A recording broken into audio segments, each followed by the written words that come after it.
From the perspective of economics, though, I mean, obviously surely has been like the tug of war for the past 5 years, right? Guaranteed money coming from streamers and pay TV providers versus more reach and like I wouldn't call it longer term, but you know, a little bit more. You have to trust and have faith. How do those conversations go for you in terms of, I suppose data is it, the proof is in the pudding at this point in time, but it's still a big hole to fill for these teams with the local RSNs model that has been in place for the last few decades.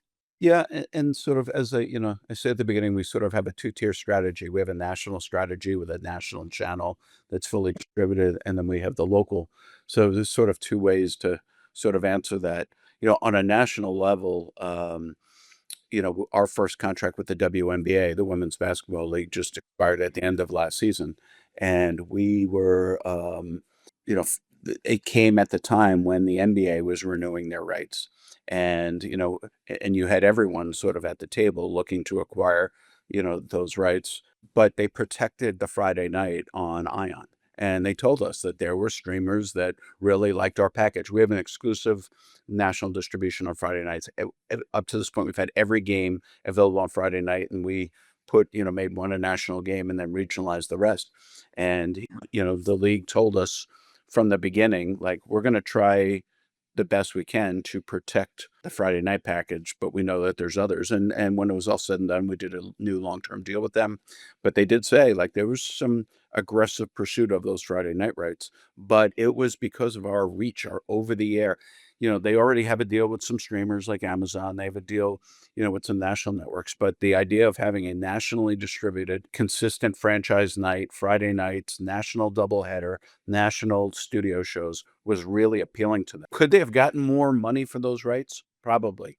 But, it's not obviously what we bid and were successful with was significant, but they probably could have done, gotten more had they pushed one of the streamers. But the reality was our reach was so important for every household in America. Be able to get a doubleheader on Friday nights on every platform, including streaming, was a big deal for them. So, that was certainly the case on national. On the local, the same thing. I think that, the economics are changing.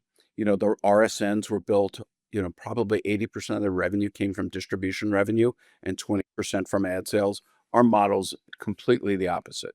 We have a smaller base of distribution revenue, but our model is really built on reach, doubling, tripling the audience, being able to go back and increase the value of our sponsorship deals and advertisers, and that's turned out to work pretty well. I mean, look, some sports the economics are significantly higher than others. And so, I think we have been successful with the NHL to this point with four teams, with the Women's Soccer League, the NWSL, WNBA. We have teams representing all of them. I expect sooner than later we'll have, a couple of deals in the NBA, as long as they don't go to a national distributed deal. So there are sports where the economics work, and there's still sports where the value of the distribution, even at a reduced level, is significant. So but we've been able to make it work, and I think our teams are very happy. They're getting a rights fee from us that we're able to monetize through mostly advertising, and it's a profitable venture for us, and I think it's turned out to be a very good venture for them as well.